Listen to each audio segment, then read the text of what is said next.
to get my test results. What's it say? You fail! What? Boy, I'ma slap you in the animation! Ow.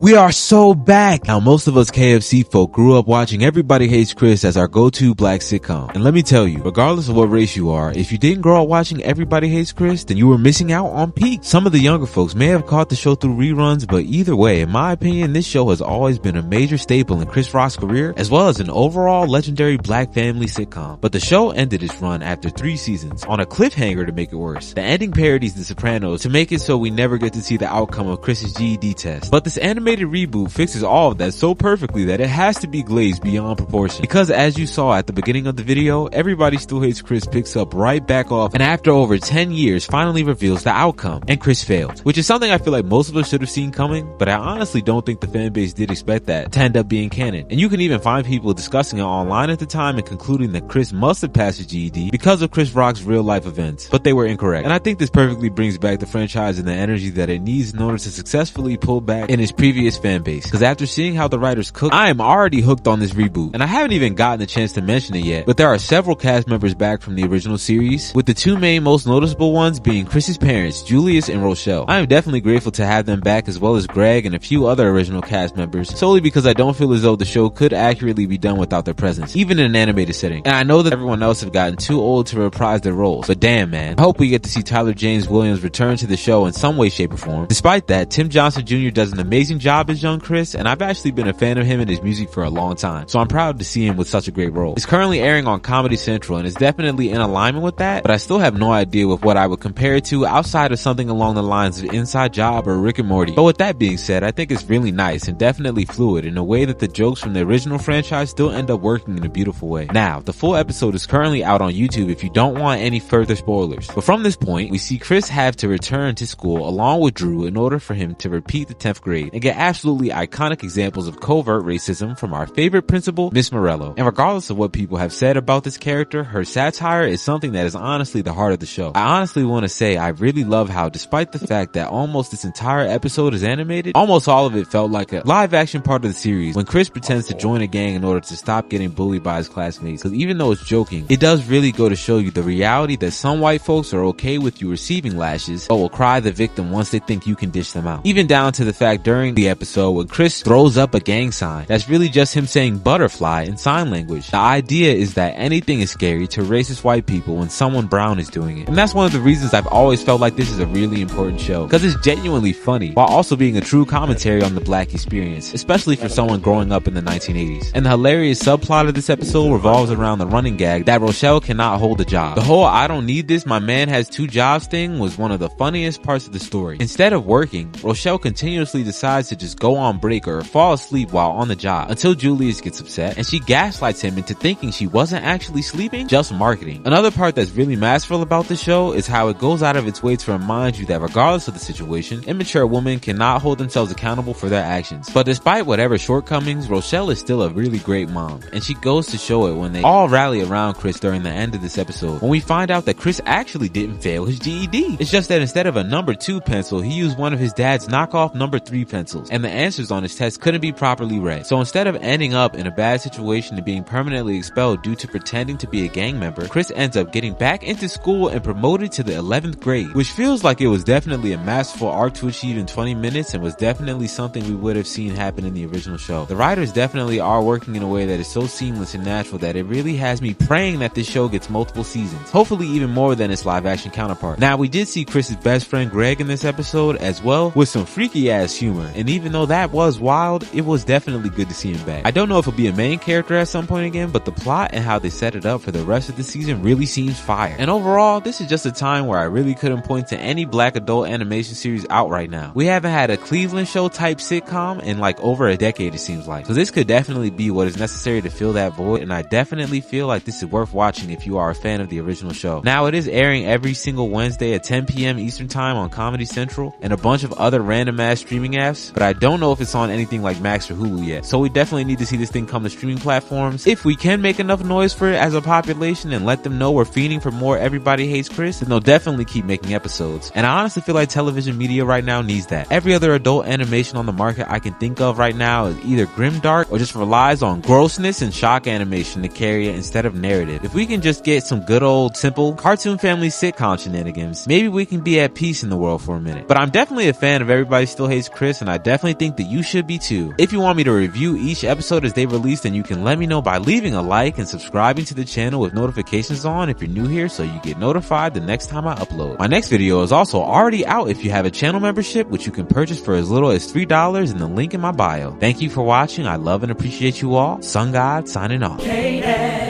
No wonder he's so hated.